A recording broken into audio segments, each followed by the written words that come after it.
Thank you for your interest in public purchasing. Chapter 30B of the Massachusetts General Laws, also called the Uniform Procurement Act, establishes procedures for local governments to follow when purchasing or disposing of supplies, services, or real property. This video will provide you with an overview of Chapter 30B, best practices and legal requirements for purchasing supplies or services for your jurisdiction. Specifically, this video will cover who must follow Chapter 30B, what transactions the statute covers, and when it applies.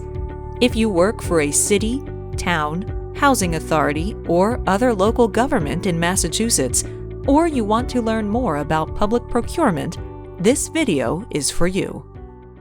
I'm Glenn Cunha, the Inspector General for the Commonwealth of Massachusetts. You have an important role as a public official. To effectively perform your duties, you must understand the requirements related to the procurement of supplies and services.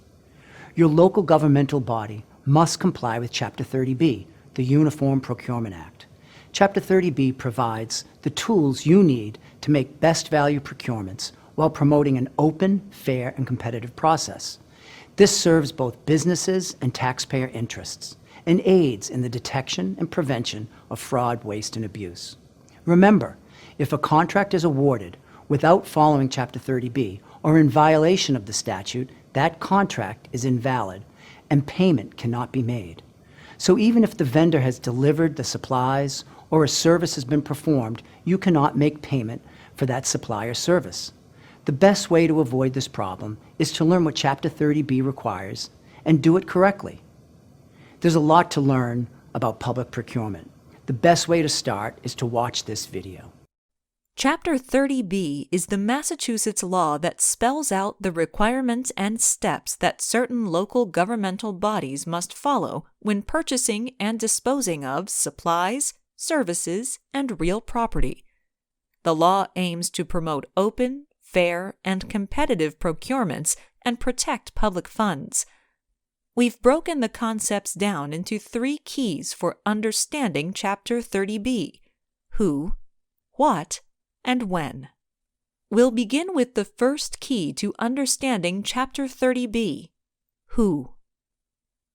You must understand who Chapter 30B applies to and who it does not apply to.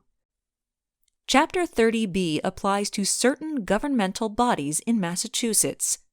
The statute defines governmental bodies to include cities and towns. This includes any of their agencies, boards, commissions, departments, authorities, or instrumentalities. Examples of these include a school department, housing authority, conservation commission, or a water district. Chapter 30B also applies to regional school districts, Horace Mann charter schools, and county-level government.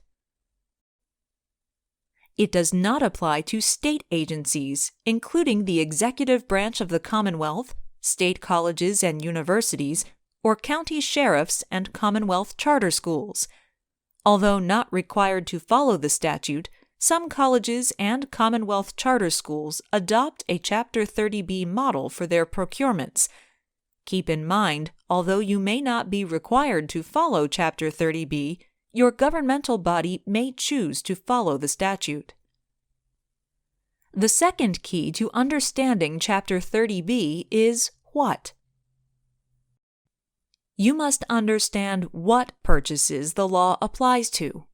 It applies to more than just supplies and services, such as the acquisition and disposition of real property, the disposition of surplus supplies or real property, and revenue-generating contracts. But in this video, we will only focus on the procedures for purchasing supplies or services. Chapter 30B defines a supply to include all property other than real property. This includes equipment such as computers, police cars, and water heaters. Supplies also include materials such as office supplies, fire extinguishers, and parts to repair a car.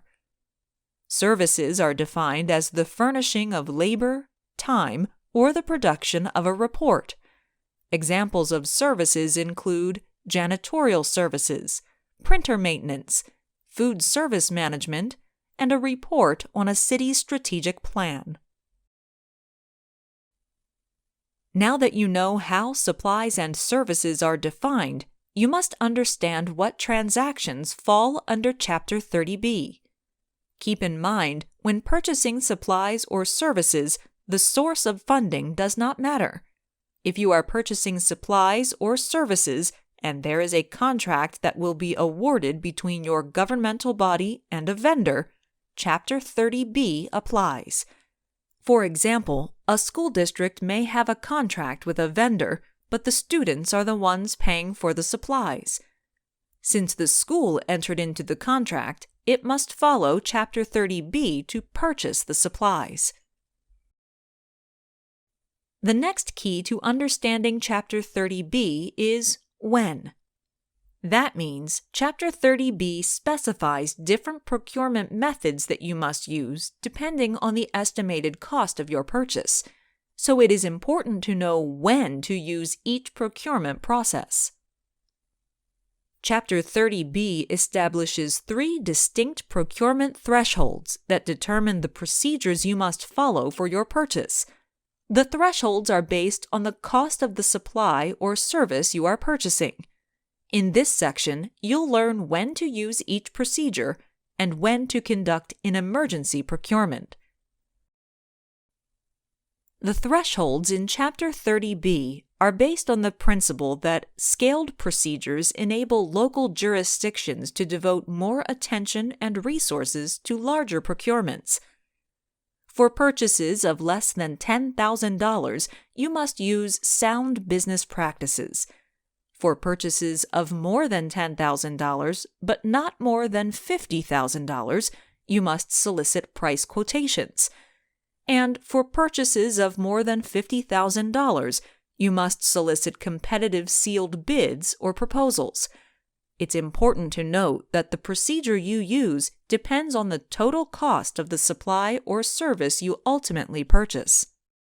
To comply with Chapter 30B, you need to use the right procurement method, such as sound business practices, quotes, bids, or proposals.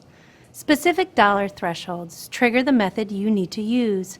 If your estimate is too low and you use the wrong method, you'll need to go back to the drawing board. You should begin your procurement by estimating the dollar value of the supply or service to be purchased. An estimate related to value for a specialized supply or specialized service can be complicated. You will likely need to perform some market research. When conducting market research, remember to start by casting a wide net to get as much helpful information as you can about the supply or service you seek. Market research can range from extensive interviews with several different suppliers that provide samples or demonstrations to basic online market research where you compare different options that may be available to you. You may also conduct a formal request for information. This common practice is designed to help you compare information that is collected from a variety of suppliers and service providers. The information that is received may help you determine the best way to procure what you need and which procurement method Chapter 30B requires. For example, if you are seeking an ergonomic office chair for employees in City Hall, you may invite a wide range of office chair suppliers to provide you with detailed product information and an opportunity to sample a chair. This will help you get information related to pricing along with product information. This type of market research will help you estimate the value of the supply or service more accurately. Remember, if you interact with vendors, you must treat all vendors equally during the procurement phase. You can also check prices on Combis, the Commonwealth's procurement website. This website contains a database with helpful information, including prices and purchase descriptions for supplies or services you might be looking for. If the actual value of the supply or service is greater than estimated and you cross into another threshold, you must restart the procurement process and apply the proper procurement method. Let's look at the thresholds in more detail. First, for purchases valued at less than $10,000, you must use sound business practices. Chapter 30B defines sound business practices as ensuring the receipt of favorable prices by periodically soliciting price lists or quotes. Because periodically is not defined here, a best practice is to check prices at least once a year depending upon price fluctuations. You can check prices by examining vendor catalogs, price lists, online catalogs, or vendor websites. To purchase supplies or services with a total cost of at least $10,000 but not more than $50,000, you must seek at least 3 written price quotes. You do not need to receive 3 written price quotes in response to your solicitation as long as you make a good faith effort to obtain 3 quotes. To comply with the Chapter 30B quotes process, you must 1. Draft a written purchase description for what you need. 2. Seek 3 written price quotes from vendors who customarily provide that supply or service.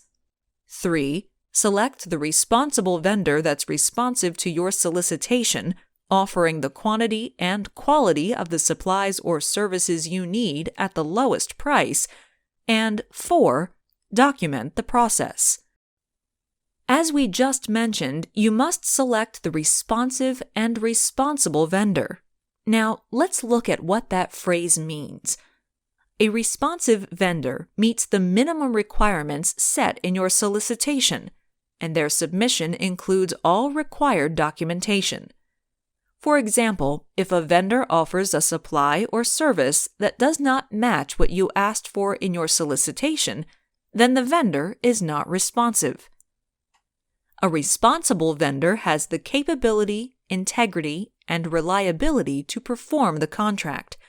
For example, if you've previously worked with a vendor that did not satisfy the terms of the contract, or the vendor's references attest to the substandard work, you may determine that the vendor is not responsible. This means that in your judgment, they do not have the capability, reliability, and integrity to perform the contract you need. If the vendor is not responsible, you must eliminate that offer. Now, for purchases estimated to cost more than $50,000, you have 2 options. You may solicit bids using an invitation for bids called an IFB, or solicit proposals using a request for proposals, also known as an RFP. Chapter 30B allows you to use one of these 2 options for awarding larger dollar contracts. Using an IFB, you award the contract to the responsive and responsible bidder offering the lowest price.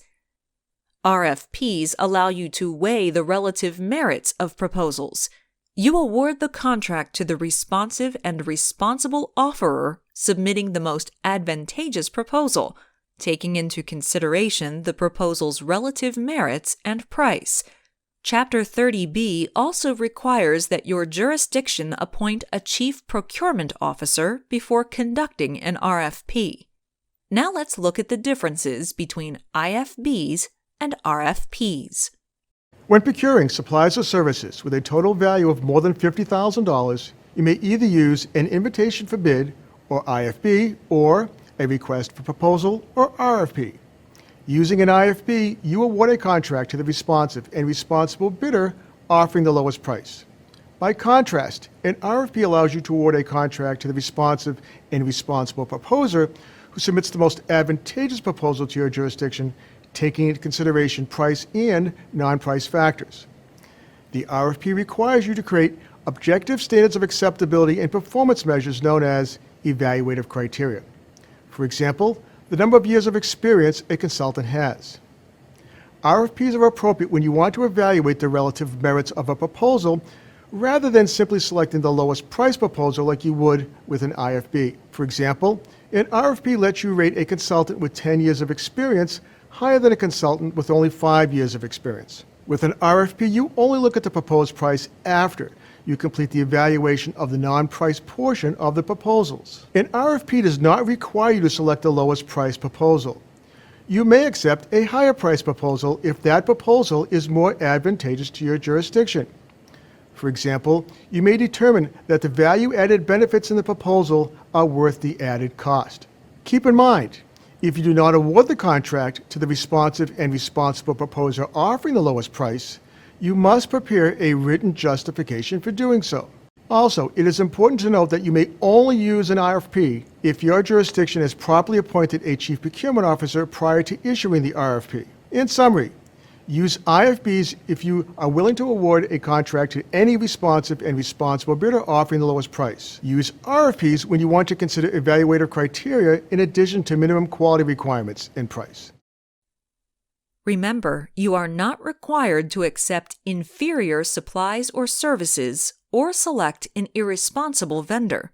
Therefore, you must determine whether the vendor is responsive and responsible when conducting an IFB or RFP. Let's turn now to the advertising requirements. Both IFBs and RFPs share a common advertising process. 2 weeks before the submission deadline for bids or proposals, you must advertise the IFB or RFP in a local newspaper, in a conspicuous place within your jurisdiction, and on ComBuys, which is the Commonwealth's procurement system administered by the Operational Services Division. If the value is greater than $100,000, you must also advertise in the Goods and Services Bulletin, which is published by the Secretary of the Commonwealth. Next, in understanding the when of Chapter 30B, you must understand when to apply the statute for an emergency procurement. Emergency procurements for supplies or services are permitted if the time required to comply fully with Chapter 30B would endanger the health or safety of people or their property.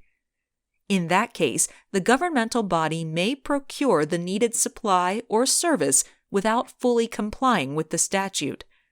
An example of an emergency may include a natural disaster, such as a flood that damages a police 911 dispatch center. Another example may be a school cafeteria that loses power and needs to replace spoiled food for student lunches. Even under an emergency, Chapter 30B requires compliance with the statute to the extent practicable. For example, if you don't have time to advertise bids for 2 weeks, you may shorten or waive the advertising period. Another example is soliciting quotes if you don't have time to seek bids.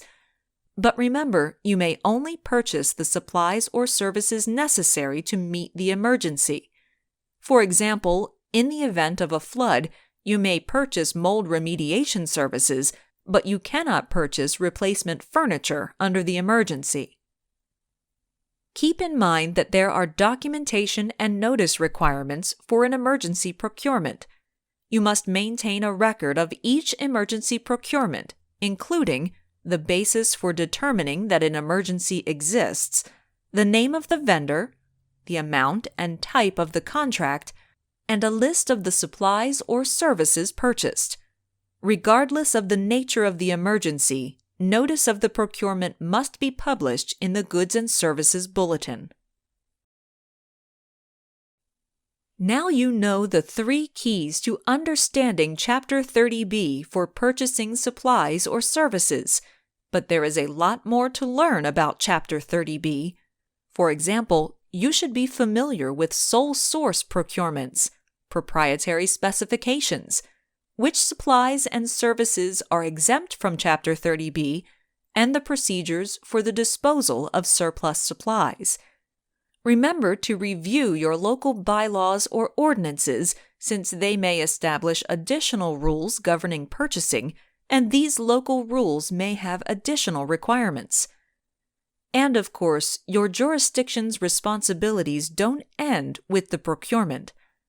After complying with Chapter 30B to conduct a competitive procurement or emergency procurement, you must next award and execute the contract and monitor deliverables and performance through effective contract administration. To learn more about effective contract administration, watch our free contract administration video. The Office of the Inspector General's MCPPO program offers a variety of classes that focus on public procurement. These include Public Contracting Overview, Supplies and Services Contracting, Design and Construction Contracting, and Contract Administration. We also offer a wide variety of classes designed to help protect public funds and help government operate effectively.